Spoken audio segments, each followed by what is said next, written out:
Hey, Saluki fans, it's Connor Onion, your host of the Saluki Standards podcast. Happy holidays. Hope you're having a great holiday season so far, and hope you enjoyed that early holiday season gift the other night at Hinkle Fieldhouse with the big win against Butler. One of the guys I know enjoyed it, and enjoyed it in person, was Big Game Jermaine Dearman, Hall of Fame class of 2018 at SIU, part of the 2002 Sweet 16 team, and one of the great scorers and rebounders in SIU basketball history.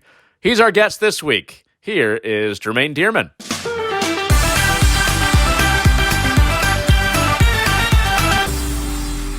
I'll let you get this out here in the beginning because people can't see you, but you are rocking the fresh Saluki shirt. Yes, sir. Yes, sir. You know, Salukis, man, I'm a dog for life. No matter where I'm at on this planet, no matter what state, what country, what city I'm in, I'm always representing the dogs, man. So I put on my fresh Saluki polo. The guys blessed me when I was back home, for the Hall of Fame. So they gave me some good gear and stuff so I can represent home away from home, you know. Yeah, that's what we like to hear. Yeah, shout out to Bryce and Robbie and all those guys for hooking me up, man. Yeah, I know you got to take in the game the other night, being there in Indianapolis at Hinkle Fieldhouse. I want to get into that here in a second, but just give people an update on what you're doing with life and work and everything that's going on right now. Hanging out with the family and friends, like I said. I'm actually selling cars right now. I was working at a school. I was at Fall Creek Valley Middle School, and also helping out training with Shoot 360 previous to last year. But most recently, since about December, I've actually been selling cars now. So I sell cars for a great dealership. We're up in Fishers, Indiana, called Omega Auto Sports. So if you know anybody around that's looking for a good deal, send them my way. We got you. We sell mostly used cars, some new, but mostly used cars. So yeah, that's what I'm doing, using my, personality to, make a lot of people and family happy. I was going to say, you've got the people skills to do that for sure. Yeah, man. I try to do what I can do, man. I try to, do my best as far as making people happy. And, one thing about families is you got to get around. So if I can make somebody happy and having a good vehicle for a good price, feels good for me as well. Can I make you feel old for a second? Ah, man, go ahead. Let me check. Let me check and see how many gray hairs I got on my head first. Let me see. All right, I still feel a little young. Go ahead. I love that. Well, here's my let's make Jermaine feel old fact of the day. The Salukis right now are off to the best start at 6-0 since the year after you graduated 16 years ago. 6-0. That's the first time. Hold on, wait. You serious? Yeah. The year after you graduated. That's why I love that. That's why I love that energy. When I came to the Butler game, I just felt the electricity. It was like a flashback, and it was like my adrenaline got the pumping, my hands and palms got sweaty because I knew somewhere somebody is out there trying to count us out, and we're on the uphill, and we're going to take the world by storm like we do. So I'm loving it. I'm so proud of those guys, man. 6-0, let's go, baby.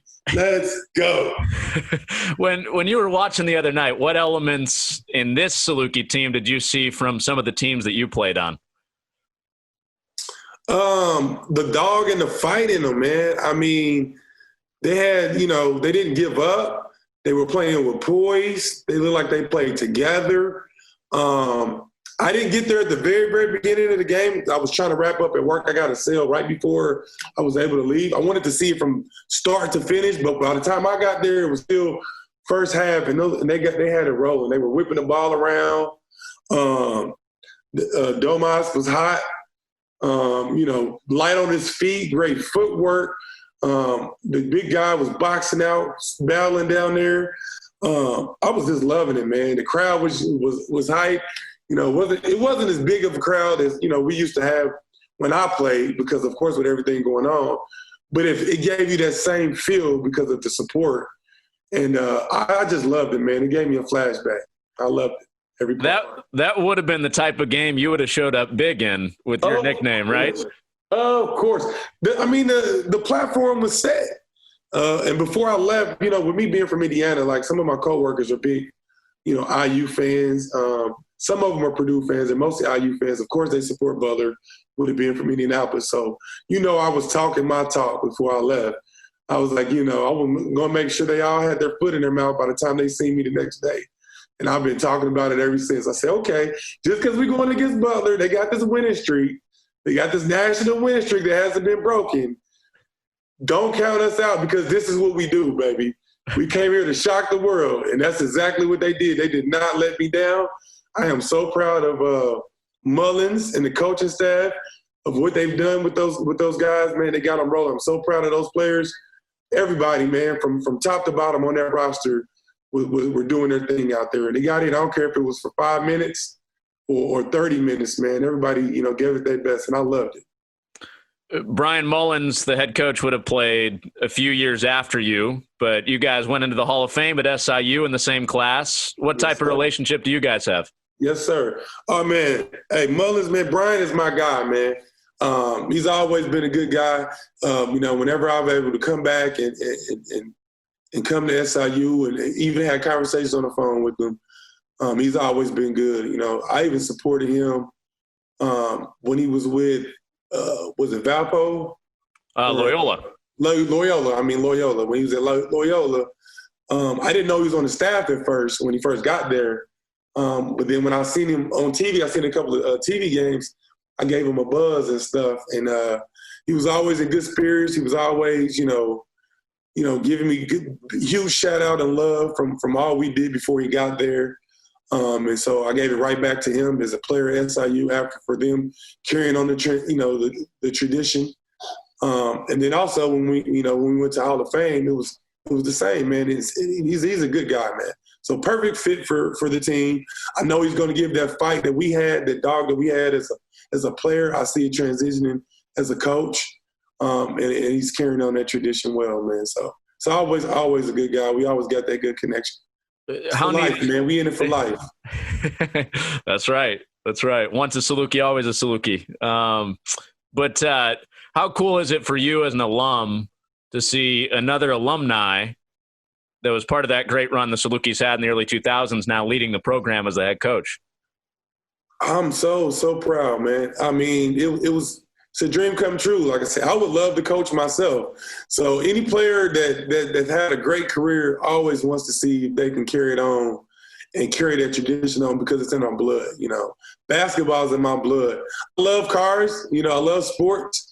But I mean, basketball is what I love to do. So when you can't play that game like you want to, you still want to be around the game, whether it's training or coaching or whatever, or commentating, So that's just a dream to come true. So to see that he's able to still do that after playing, if you have a great coaching career, I mean, it's something that you can do until you retire. I mean, look at Coach Watson. Like, you can do it forever.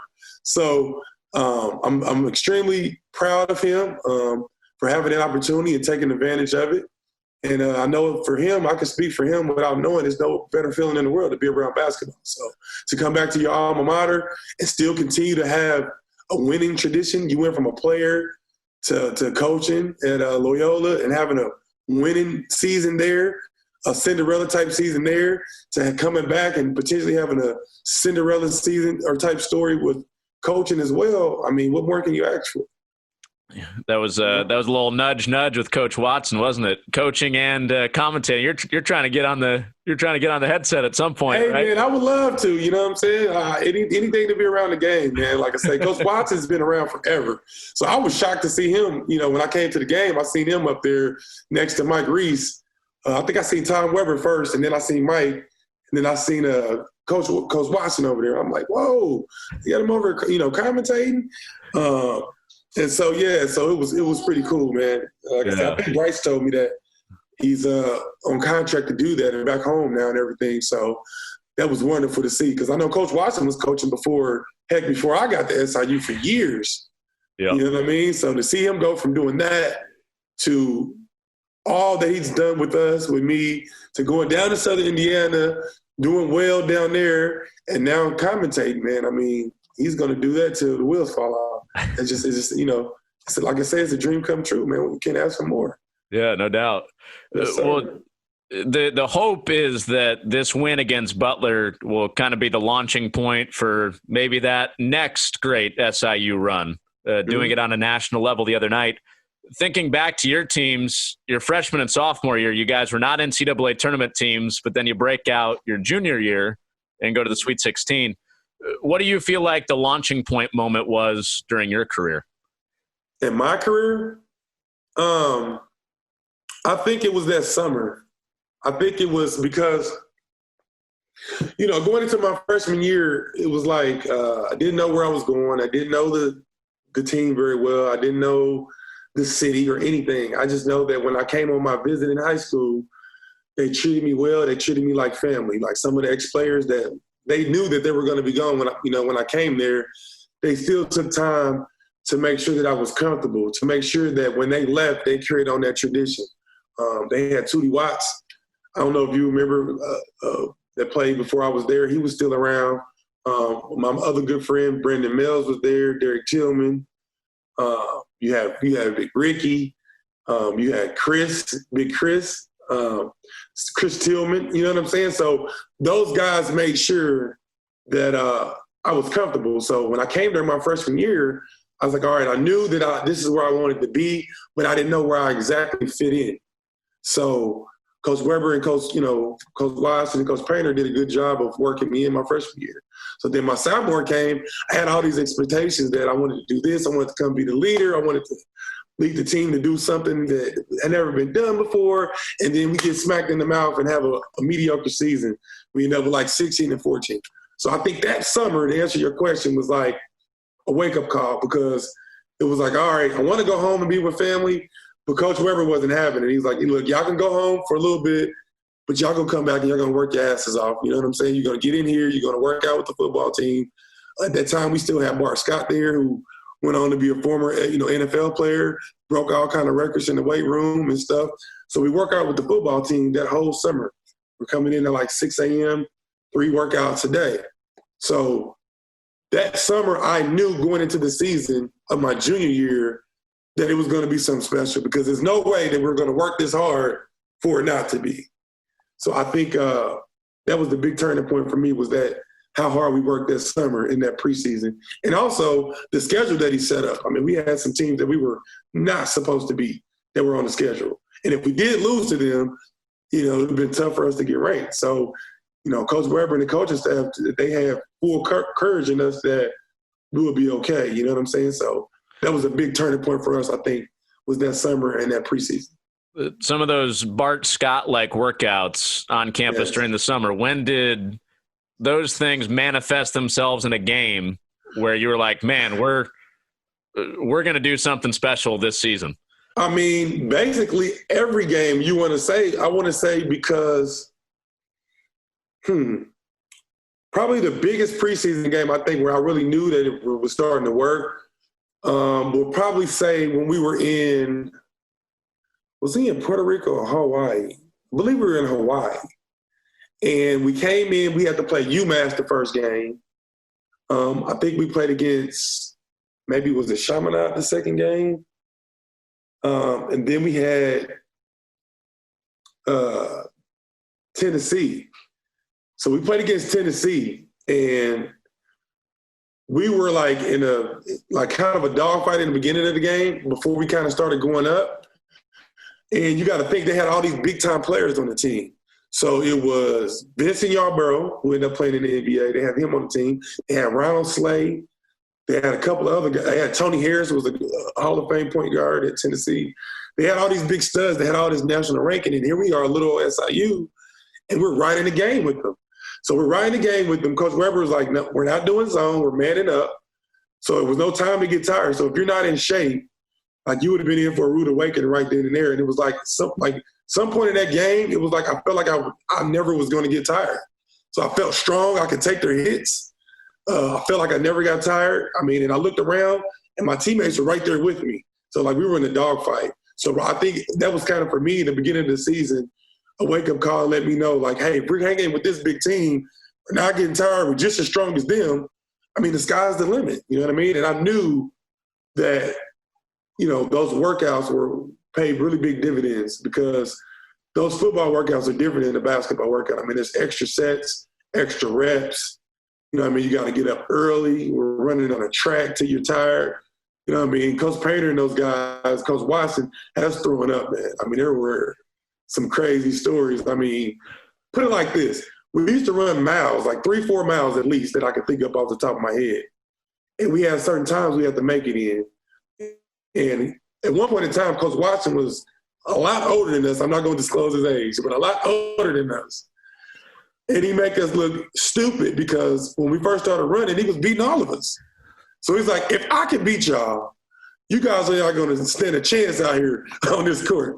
So he started riding his bike behind us, sometimes riding in the car behind us. And if he beat us back, we were going to be running until we were blue in the face. So you didn't want to lose. You know what I'm saying? So those type of workouts, was unbelievable, man. So, I mean, if you can endure 3-4 miles, twice a day, lifting weights all day, individual workouts, sprints, stadium steps, I have to make a mile with the guards. I have to make a mile in under 5 minutes and 30 seconds. Forwards, we have to make it like 5:40, 5:45 or under. And I think like the bigs have to make it in like 6 minutes. You know what I'm saying? Like, those are like college track and field times. You know what I'm saying? So we're making that consistently. There's no way that you should get tired on the court. You know what I'm saying? So it was like a whole different ballgame. It's just a wake-up call. Like, once you have that confidence and you have that preparation, that shape, I mean, there's nothing can stop us. And that's where we were at. You know what I'm saying? So if I ask Coach Watson, will he tell me that he was able to run a 6-minute mile back in the day? Easily. Hands down. Easily. He probably, Coach Watson, he's still like he was still in might now. The Butler game. He probably can get close to that right now. If not beat it, get close to it right now. I will put my money on that. I should see him on the 27th. I can't wait to ask him. Ask him. Say Dearman said that you in shape right now, and he's got money that you can beat a 21-year-old right now in a foot race. All right. There's the icebreaker next time I see him. There you go. But yeah, man, we were ready to go, man. Those guys, Coach Weber Painter, the whole coaching staff, Watson, those guys had us war ready, man. War ready. Matt Painter was big in recruiting you. He was an assistant when you were coming out of high school. What was your first interaction with Coach Painter? First interaction with Coach Painter. Coach Painter first came with another guy named Alan Majors, who was coaching at SIU before I got there with Painter at the time. He was on the coaching staff. I'm pretty sure he was the head of like recruiting and scouting and stuff. So him and Painter would go on the road. And first interaction I had was actually with both of them. I think we had an AAU tournament here in one of our public schools, Arlington High School. And it was in the summertime. It was like 80, 90 degrees. I think I was out there playing with my shirt off. It was one of those times, like say we just young and just played all day. I had a really good game, like really good weekend. I was just trying to, at that time, I was just trying to dunk anything. I didn't care if I had 10 points in the game. If I had 5 dunks, you would think I was LeBron James out there or Michael Jordan. So I think I had a really good game. I was just dunking, catching everything off the rim. And then, just having fun. And I got ready to leave the court and go home. And Coach Painters and Coach Majors came up to me and shook my hand. And they were like, hey, what do you think about you decide where you want to go to school? And I'm like, nah, I'm like a junior at the time. I'm like, nah, I haven't thought about it yet. They was like, well, we're from Southern Illinois. Like, we'd like to recruit you and, things like that. And I was like, yeah, are you serious? They was like, yeah. So we ended up getting my mom's number or something like that. And ended up talking to my mom and, setting up visits and everything. But that was the first interaction I came from him. I don't know what – you have to ask Painter what he first thought about me in the beginning. But, yeah, the first time I saw him was in the AAU tournament. Yep, in Indianapolis. He came all the way to get me. In the hood, like we call it. It wasn't the best neighborhood, but we was playing ball. He came and found me in the trenches. How much do you keep up with Coach Painter now that he's at Purdue? Oh man, he's a good guy, man. I try to keep up with everybody, man. I know everybody's doing their thing, coaching. Everybody's in different cities and stuff. Everybody has families and stuff going on. Mostly texting and stuff like that. I check in with them, let them know if it's good games. I try to watch a lot of games on TV. He hooks me up with tickets and stuff. Sometimes I go down to the games. I went to St. Louis and watched them play in the finals. I went to a few, Purdue games. Sometimes when he comes to Indianapolis and recruits, he comes and picks me up, or not picks me up, comes and meets me. We go get something to eat. So big game, where you at, man? Let's go grab a steak. You give me a buzz, I go meet up with him. So, he's a good guy, man. I try my best to try to keep in touch with him. Like all the coaching staffs and my players, like holidays and stuff, we exchange texts and calls and stuff. So we do our best to try to stay in touch. There's a few that I would like to be in touch a lot more and catch up with, and I will make my rounds when the world opens up. But, we do our best to try to stay in touch. I know you've got Weber stories. What's your favorite Bruce Weber story from playing for him? Favorite? I don't know about favorite. There's a lot, man. There's a lot of Coach Weber stories, man. You can probably talk about him all day. Painter, too. I got stories for all of them, for sure. But let's see about the Coach Weber stories. A lot of times I got yelled at. Let's say that, man. He didn't take it easy on me. Probably the best Coach Weber story I would say would probably be the time where he embarrassed me for the first time, I want to say. He embarrassed me, I think, when I got down to campus. I want to say it was like my freshman year. I think we were having like a dinner. I don't remember what it was for, but it was a dinner. It was like a suit and tie type of deal. It was at the Lodge.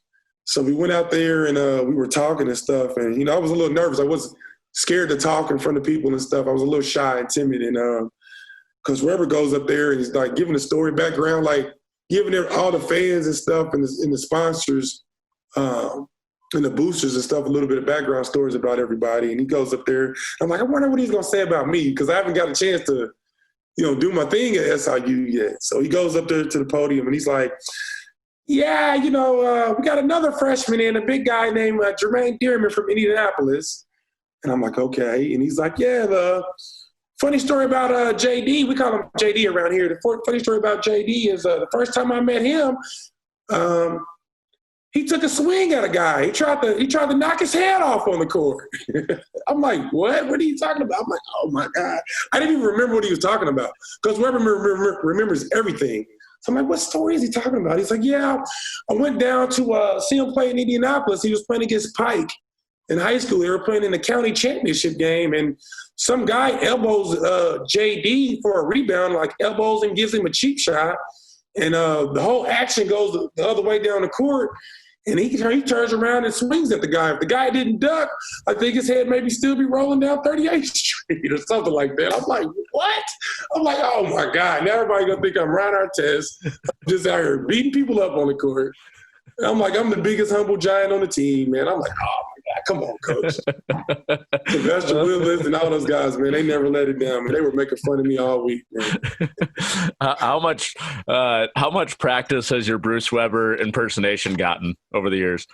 Oh, over the years, man, I don't know, man. It's probably wonderful. I think Sly probably does it a little bit better than me, though. But Coach Weber's a good guy, man. He yelled at us so much. He used to yell at us so much, his voice just get hoarse. I feel like anybody that's played for him or been around him has a Bruce Weber impersonation. Is that accurate in your experience? Oh, pretty much. There's no way that you can't do it, man. He's a humble guy. He's a good guy. He's got a great heart. But he's his own character, man. Like, he is his own character. He's his own meme. It's just Bruce Weber. Like, you can't recreate another one, man. I tell you one thing, that dude is a diehard basketball fan. He knows what he's talking about. He knows what he's doing. He loves for the game. He sacrificed a lot for his game, family, friends, time, all of that, man. So when you're that passionate about the game like he is, he expect nothing less but perfection. And when you don't come with that, he's going to let you hear about it for sure. There's day in, day out. I can't think of one time, practice, workout, game, that I was able to just come to the gym and just be me and just, like, relax. Like, even when I'm relaxing and I'm cool, nah, it's not going. Like, he's going to find something to make me mad, pee me off, to get me going 1,000 miles an hour, and then him and Painter is back chuckling behind closed doors after practice, how they got me all fired up. So that's just what he is. That's just what his passion is, man. That's just him.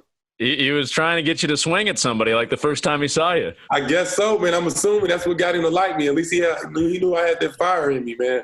So he's like, now all you got to do is try to find a way to control it, I guess. Oh, that's so good. That's so good. Thanks for sharing that. That's amazing. No problem, man. Yeah, but he was a good guy, man. But yeah, man, he's a good dude, man. He made sure he took care of us.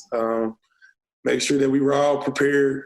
Tell you one thing, man. He is the man of a million quick hitters, is what I would say. We didn't have a lot of big, long sets, and I don't know what he's doing now down at K-State, but if you didn't remember every part of that play, you can't play for him because, I mean, day in, day out, we have to come to practice, and when he called a quick hitter on the fly, you had to know it. You had to know your spot. You had to know where you was at, and if you didn't, he's pulling your butt off the court. You're not getting back on until you know it. I mean, we probably had about, off the top of my head, 30, 40 quick hitters, I bet. Probably had we had like a motion offense. We had a transition offense that was like a little flow. But besides that, I don't think we had any other real plays. Everything else was just quick hitters, quick sets, which I guess was harder for us to get scouted. Because how can you scout us? Because we don't have a real plays. Everything is just, if you hot, all right, we running this for this person. All right, if this play worked, then if we hit a shot from this side of the court, we're going to run it. We got a quick hitter to get a shot open shot over here.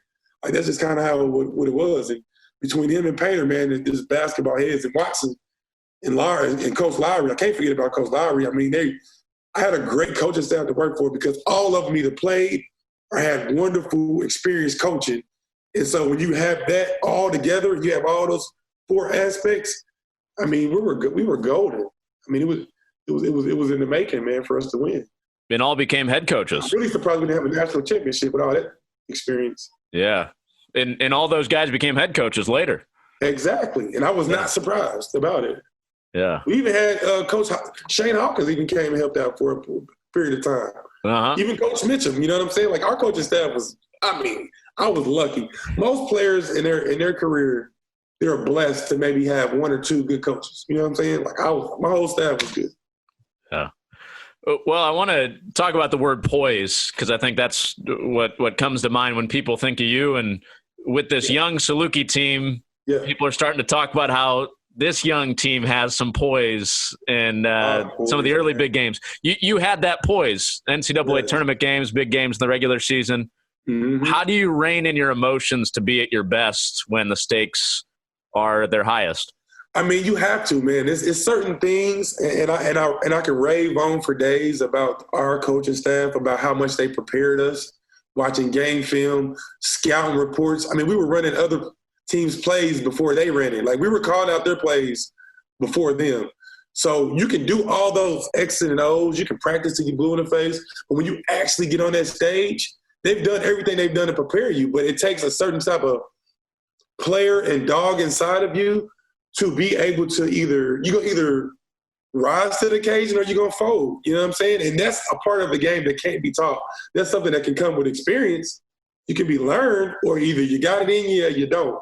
You know what I'm saying? And some people fold in big situations or big games or big moments. They get nervous and they do something that they're not normally, used to doing, or, you got an open shot, you made it 1,000 times and then you got nervous and now you missed it. Like, there's certain types of situations where the coach can't coach you no more. It's on you. You know what I'm saying? You have to reach and find somewhere deep down inside of you, and you have to find that in your special heart, in your special place in your heart, and you have to just go with that. And you got to have that confidence to do it. And I want to say I was fortunate enough to have that, and I think of a lot of experience for me playing in the inner city, playing up against older guys my whole life. I used to play against grown men when I was a kid, getting pushed around, uncles and everything like that. I think that kind of gave me a little bit of that fiery dog in me to step up in those big plays and be poised. And I think I've seen that in this team too. And that's the first thing that I noticed when I came to the Butler game, because I'm like, this is that moment where the players that are supposed to shine are supposed to do their job. And then the guys that they don't expect to shine are supposed to step up and make a name for themselves. And you have to be able to be poised, because those bigger teams, what really separates them is you got all these big prospects on these bigger schools who are already mostly poised because they've already had these big names. So when you come in as a mid-major, you don't have room to not be on the same level as them. Because if you make one mistake, you're down 20, you're down 10, you're down 15 in a snap of your finger. You know what I'm saying? So I saw that in our school. I saw that in our players. And it made me so proud because I'm like, yeah, that's the Saluki that I know. That's the dog that I know. And it's in our DNA. So I was able to have that in me, and also was able to, those coaches was able to pull it out of me. And I also see that Mullins and his staff is able to pull that out of your players too as well. Because you have to prepare them for that moment. You know what I'm saying? You can talk to them, but if you're not saying the right things, they're not going to get it. So you have to mentally prepare them and have them so confident, have your players so excited to play and so fired up that, nothing can deter them. And I seen that in our team. I really did. I could see it. I just hope that they carry it on for the rest of the season. Yeah, for sure. I mean, it's one thing to kind of have that tunnel vision of taking care of your assignment in the game, but I think about some of the home crowds, especially that you played in front of, a bunch of sellouts in your career. How do you keep the focus when there's not, or when there's a lot going on around you, not kind of get lost in that crowd and start looking around at everything around? For me, man, it's like one of those things. It's kind of like compared to being like an actor or something. Like, you can't get lost in the lights. Like, you can't get stage fright, So it's like if you prepare yourself, if you work out like you're supposed to, stay after practice, come early before practice, work hard like we say in the preseason, like everything else should come natural to you.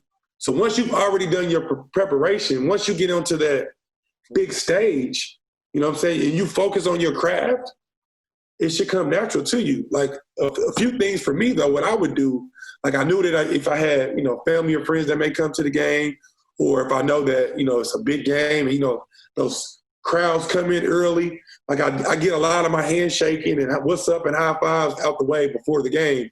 That way when the game starts, I don't really focus on individual faces. It's just the crowd.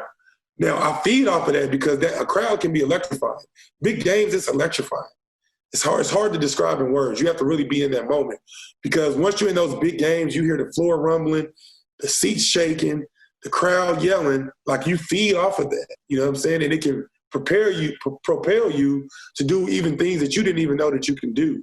So that's what I focus on. Like I hear that crowd. I know, like you live for that moment. I know I want to make this big shot because I know when I make it, the crowd's going to go crazy. They're going to chant my name. They're going to be chanting our school. They're going to be chanting our team. And it just gives me an adrenaline rush. So you live for those moments.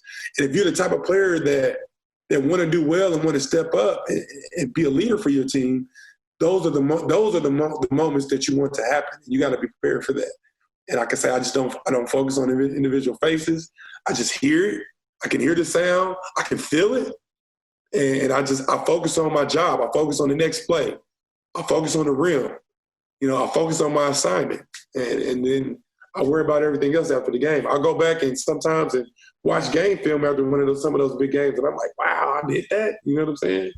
But when you're in that moment, you can't see yourself. It's kind of like an out of body experience. You know what I'm saying? And then if you get hot, you get two or three shots go in. It's like the rim is as big as the ocean. It feels like you can't miss. I love the acting analogy. That's pretty neat. Yeah, definitely, man. No wonder you guys won 40 of 41 games at home your final 3 years at SIU. Yeah. You had it figured out how to perform on that stage. You have to, man. Like I say, you have to. And then, you got to let it go, man. You got to understand there's one winner and one loser. I mean, we lost some games that was heartbreaking. And that's another thing. You can also use that, too. It just depends on the game. It depends on the moment. Like, there's some games where, teams and players were overly hyped to where, they were supposed to do this and such is going here. And they're recruited from here and they're first round projected and all this. I took that as a challenge. You know what I'm saying? Like, look at these guys, man. They're not better than us. They put their shoes on just like we do. They put their pants on just like we do. What makes them better than us? We work just as hard as them, if not more. So who cares about a big name? A big name don't mean anything once this ball goes up in this air and it's time to go, So it depends on the matchup. If there's a bigger team, I'll feed off of that. Oh, so we supposed to lose to them? All right. I'm gonna prove everybody wrong. I'm gonna show them who we are. I'm gonna show them who I am. I'm gonna show them who our team is.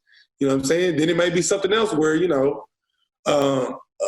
something else may motivate you. You know what I mean? It's like, it just depends. You know what I'm saying? It depends on, you have to find something inside of you every game that gives you that extra motivation to where when it's crunch time or it's something that's going to wake you up when you're not expecting. It may be a loss. You may be remembered because sometimes like we had losses where it crushed me. Like we lost to Creighton, man. I really wanted to win that conference tournament my senior year. We lost to them. It was heartbreaking. You know what I'm saying? So there's certain times where you like feel that you don't want to feel that again. Like it hurts so bad. Like I don't want to feel that again. So in order for me not to feel like that, I got to go out here and handle my business. You know what I'm saying? So it just depends. Each moment is different. You have to find that and feed off of it and let it fester. Well, let me ask you about a specific moment then. 2002, you guys are down 19 points to Georgia in the second round of the NCAA tournament. Yes, and sir. you're not that far away from, just being another Saluki NCAA tournament team, but you guys come back and then you become one of the best Saluki teams. It's not only that game, so that's a loaded question for me, personally. I can't speak for the other players on the team. Everybody else had their own reasoning. But for me, goes back to Coach Weber, man. I did not want to hear his voice yelling at me after that game or after that tournament. Because if you can remember, me and Roland was late to go leave. We were supposed to go travel. So we were trying to finish up. You trying to finish up homework. You trying to practice. We were doing last minute stuff. And I remember that we had an early morning practice at maybe like 8:30 or 9 in the morning or something like that. And the girl that was supposed to braid my hair, it was like a younger girl at the time. She was like, I don't know, a teenager, like 15 or 16. She's like a friend of mine's, Rashard Tucker's niece. So she didn't get a chance to finish my hair. So I had this fro. So I was like, there's no way that I'm going on national TV with half of my hair braided. So by the time she braided my hair, it made me like maybe 10 or 20 minutes late to practice. When I showed up to practice before we got on the bus, the news cameras and everything was there. And I'm like, oh my God. I know for one, I didn't embarrass Coach for one. For two, he's going to ring. Oh, he's going to give it to him. And it just so happened, I don't know why Roland was late. You have to ask him. But I got into the locker room. I just knew I was the last one, and Roland was late too. So to answer that question, me and him both run out there. So Coach didn't let us start against Texas Tech the first round. If you remember that game, we didn't start in the beginning. So I'm like, I cannot lose this game because we worked hard all season for us to lose because I was late to a game and my team needed me. Like it would have crushed me, you know what I mean? So I'm like, I cannot live with that for the rest of my life. So when we came back into Texas Tech, if you see then, we rallied back. It was like go time when me and Roland checked in. You know what I'm saying? Then the next game we played against Georgia. So, I mean, it's the same thing. You know what I'm saying? Coach was still – I think he didn't start at that game too. I can't remember. I don't remember starting that game. I don't know. I don't think I started that game, to be honest. Or if we did, he might have took us out early. I don't remember if I started or not. I don't know. Maybe I did. But I know he still was looking at us kind of funny. You know what I'm saying? And I remember being on the bench or whatever in the beginning. We was just like kind of like just out of sync, man, because one thing that propelled us over a lot of teams and how we was able to put together those runs is we gelled. Like we hung out off the court, we hung out on the court, we were like family. So when you have it and you're all one unit and things are not going the way that you want, it's like you look up and it's like everything that could go wrong for us was going wrong in the beginning of that game, and they were just on point. I remember Jarvis Hayes even banked like a 3-in or something. So I remember Coach Weber calling that timeout, and we were down like, I don't know, man. It felt like 20, 30 points. I don't remember what we were down, but it felt like an eternity. And it was just like a trigger. It was like, okay, in my mind mentally, like I just kind of zoned out. Like Coach was like telling us what to do, but it was like I heard him, but I didn't hear him. You know what I'm saying? It was kind of like I heard him, but I was just like, it was like I was in a bad dream or something. I'm like, man, we did all this work to get on this big stage. It's like, we can't go out like this, man. I can't.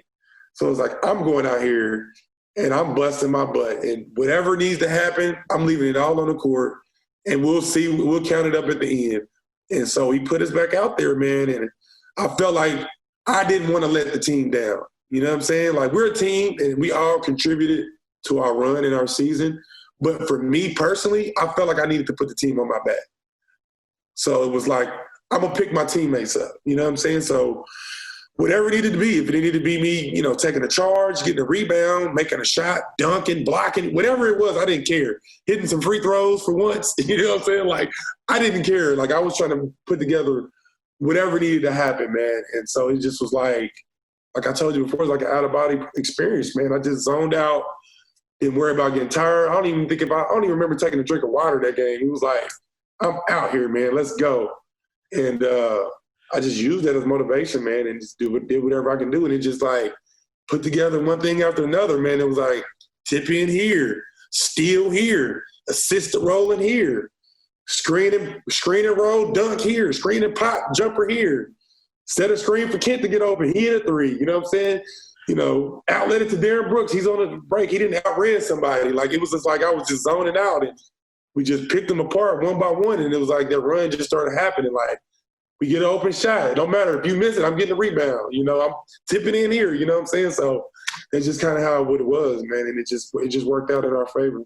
And it all started with a half a head of braided hair. And a half a braid of hair, man, and not want to hear coach yelling at me. Jermaine, what was you thinking, rolling? And you two? I don't even know why you were late. You don't even have hair.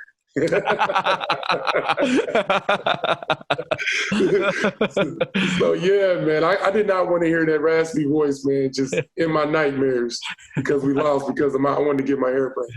Oh, that's good. That's good. Let's fast forward to the following year, a little more somber of a topic, and I'm sure you know what's coming. But the last play of your career, the controversial block charge versus Missouri in the NCAA tournament. How hard was the ending on you? Oh man, that was tough, man. I actually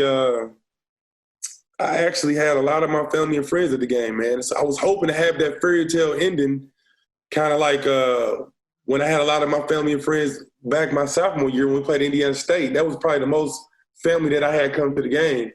And the Indiana State version ended with me hitting like two buzzer beaters on them the same year in front of my family and friends, you know, in Indiana. This time, fast forward, my senior year, I'm back in Indiana.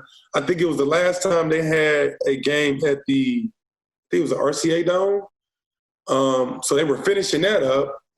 I'm getting ready to go, you know, explore my pro career after this. I wanted to have a repeat Sweet 16 season or whatever.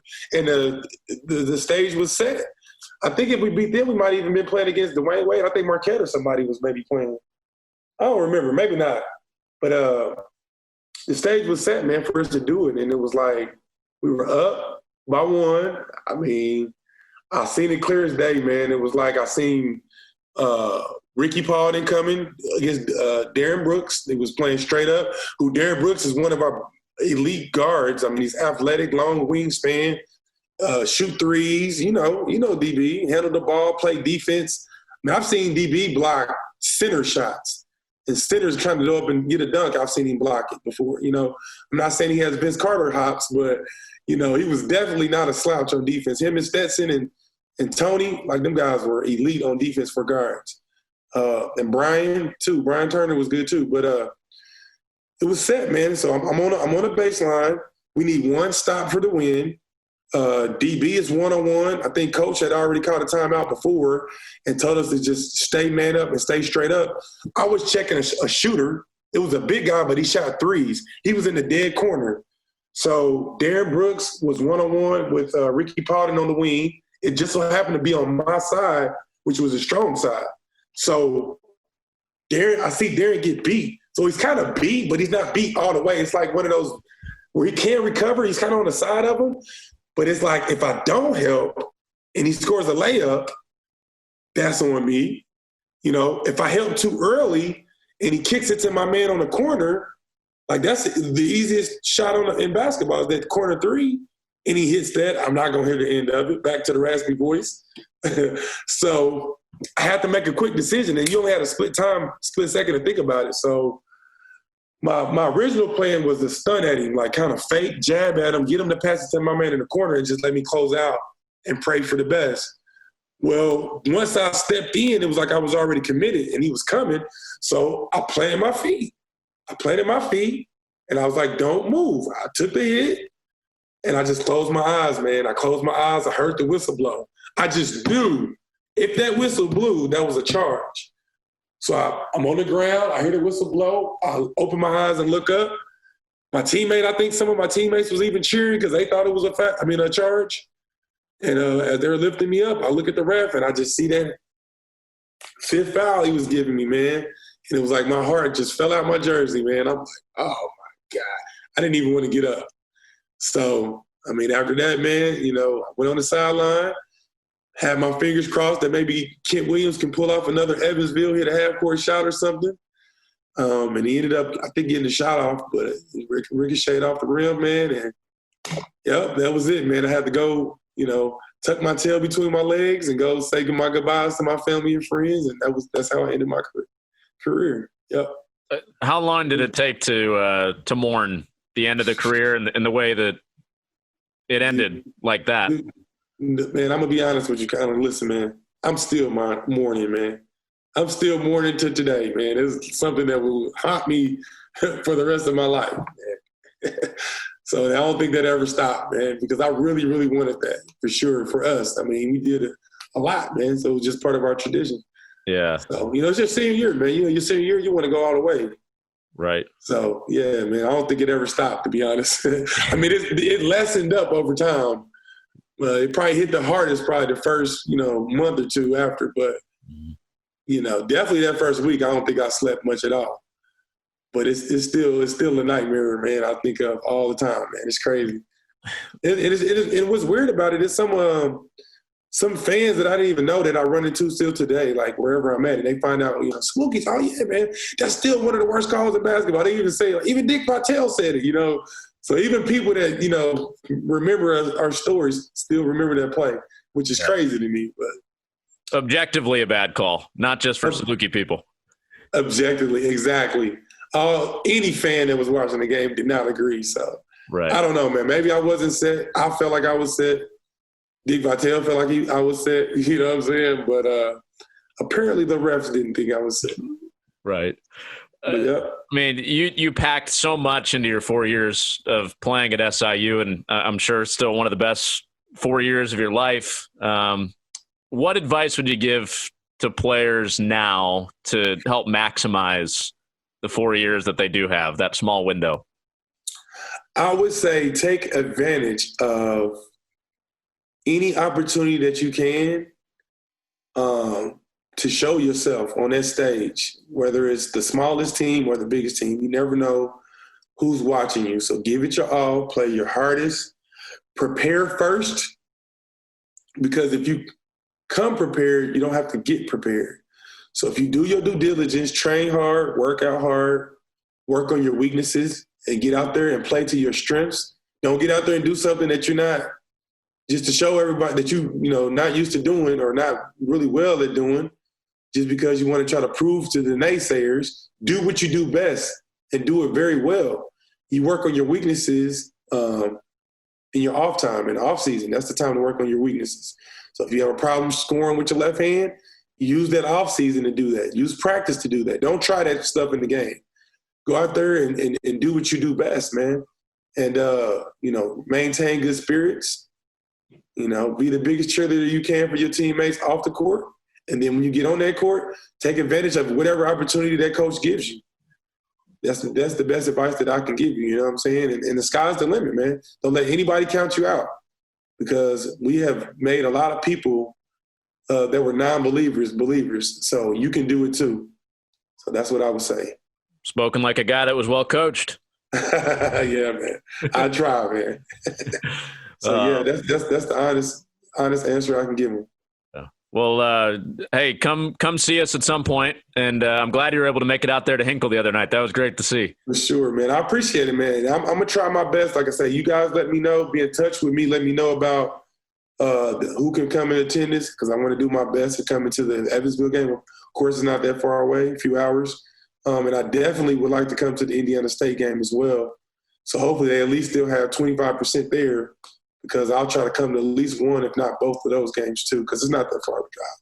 Yeah, so I'll take off work for that. I gotta come. So I wish Belcher was still coaching at Indiana State. That would have been sweet to go play, give him an upset. Yeah, man, you've had a lot of chances to follow him around. He's been at like every Valley school. Exactly, man. He's keeping it going, man. Yeah, he definitely is. Yeah. So I'm proud of him, though. You know what I'm saying? Those guys are still doing their thing. Yeah. Absolutely. Yeah, man. So, yep. I'll be in full support, and I'm so excited, man. Like I say, we didn't get a chance to really touch on some of these new players that I saw on the roster, man. But a lot of them got a lot of potential.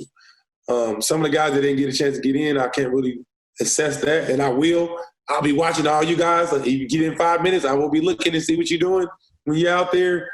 But the guys that I did see, man, they played with so much poise, man. Like I said, of course, Domas, man, did his thing. I was very, very, very impressed with his soft touch. He looked fundamentally sound. He was athletic, and his footwork was immaculate, man. His footwork reminded me of my footwork in the post, and he's a guard. So he has so many weapons and so much unlocked potential, man. I hope he really, really excels. He kind of puts me in the mind of like a Gordon Hayward, because he's smooth with the ball. He can come off the screen. He can shoot with that soft, feathery touch. You know what I mean? He's aggressive. He got heart. He didn't shy away from the big moments. When they needed a bucket out of him, he gave it to you.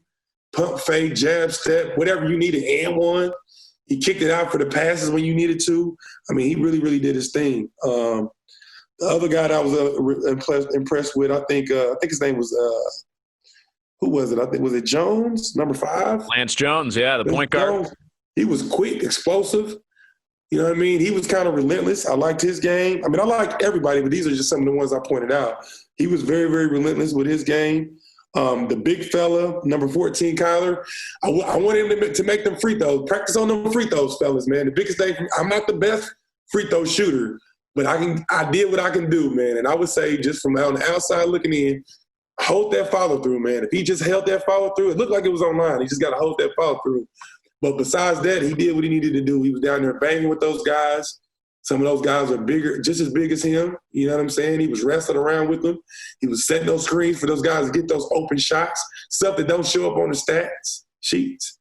He did that well. He rebounded when they needed to rebound. I was impressed with that for sure.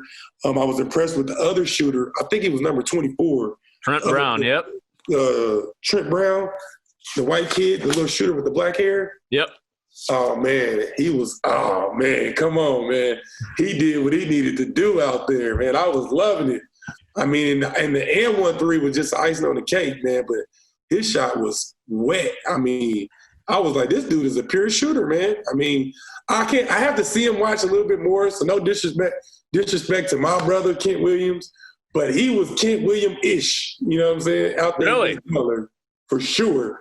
I mean, he came off the screen. He was pick and popping. I mean, he did what he needed to do. If it was a one shot fake, one dribble on the ground, he got to his spot and he let it go. Like he definitely looked like he played his game. He didn't do something that wasn't in his game. You know what I'm saying? Like, I loved it. Like I say, and all those guys, man, they played hard. They played together. They all played with poise, and they did their thing, man.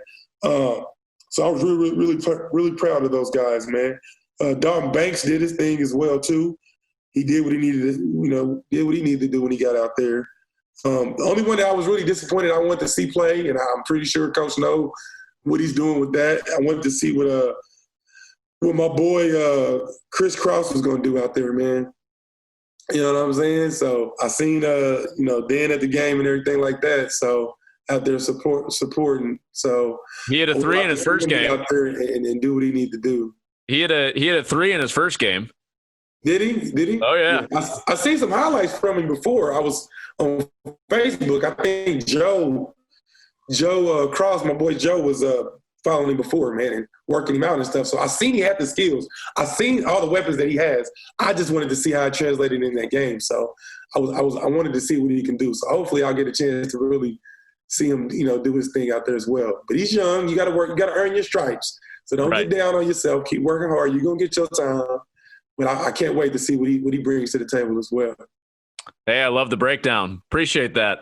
Nah, man, no problem, man. I just want to let you know about that, man. So, well, have a happy holiday, and hopefully we'll see you at a Valley game at some point soon. For sure, man. I'll be there, man. I'll be there in full support, full Saluki gear, man. Only thing I'm missing, and I'll hit up Bryce for that too, is I need me a Saluki mask. I'll be good to go. There you go. We can get that done, I'm sure. Or at least all right, Bryce. that's all I ask, man. That's cool. Small things for me. I say that's probably somebody else's responsibility. Bryce might be able to get that done. Yeah, cool, man. I appreciate it, man. Don't worry about it. Bryce, if you're listening, yeah, man, make a note of that. The big game needs a mask, man. Don't forget about me. Hey, he said it. That's big game. That's Jermaine Dearman, 2018 SIU Hall of Famer and part of the 2002 Sweet 16 team here on the Saluki Standards podcast.